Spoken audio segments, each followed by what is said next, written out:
Hello and welcome to the Dacia2 Explorers YouTube channel. My name's Adam and I'm one of the Dacia2 Explorers. In these videos you'll see myself and other explorers driving green lanes, commonly known as the hobby of green laning. Some of these lanes can be easy, some can be incredibly difficult if not dangerous, but all offer a beautiful feeling of escapism.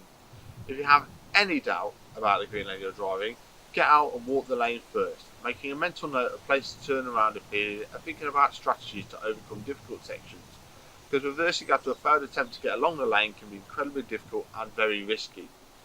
We abide by the Green Lane Association Glass Code of Conduct for driving these lanes and respect all others using the lanes, including horse riders and walkers, as we all have a part to play in keeping these routes open for everyone.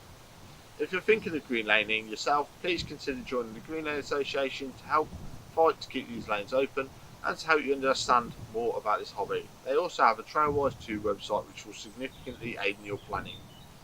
Please don't forget to like and subscribe to the YouTube channel to get updates on new videos and check out our previous massive video collection.